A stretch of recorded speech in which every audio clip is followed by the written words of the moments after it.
I used to come to that lake for one reason: peace, early mornings, still water, a quiet cast of a fishing line, no noise, no pressure, just time to think.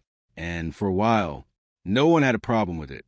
No signs, no warnings, no one saying I didn't belong. Until one day, that changed.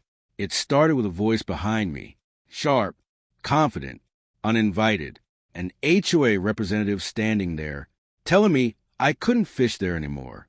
I asked why. Simple question. She didn't give a simple answer.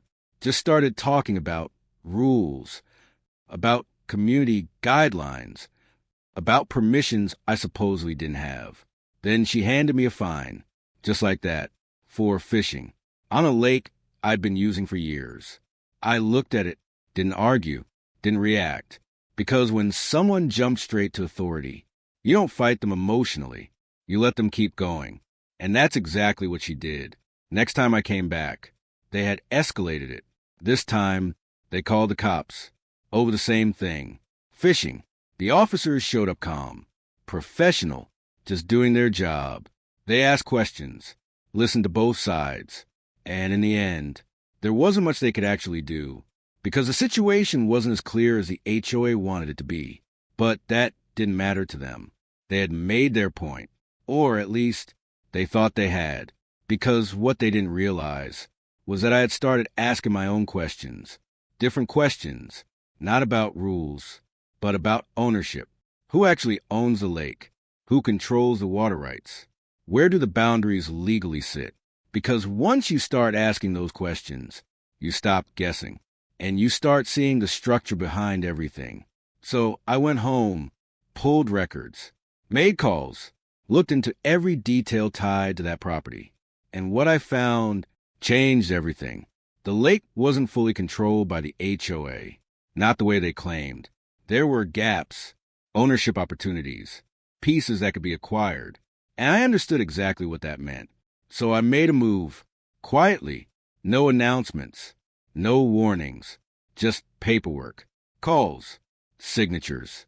Time passed, and they had no idea what was happening behind the scenes. They kept enforcing their rules, kept watching the lake, kept acting like they controlled it, until the day everything flipped. I went back to the lake, same spot, same dock, but this time I wasn't there as a visitor. I was there as the owner. They showed up again, same energy, same confidence, ready to repeat the same argument. But I didn't let them finish. I stopped them, calm, and said one sentence. This is no longer your jurisdiction. Silence hit immediately. You could see it on their faces. Confusion first, then doubt, then the realization that something had changed. The HOA president arrived shortly after, faster this time, louder than before, demanding answers, demanding control. So I handed her the documents. No speech, no explanation, just proof. And I watched her read it, slowly, line by line, watching her confidence fade with every second. Because now, this wasn't about opinions anymore. It was about facts, legal ones.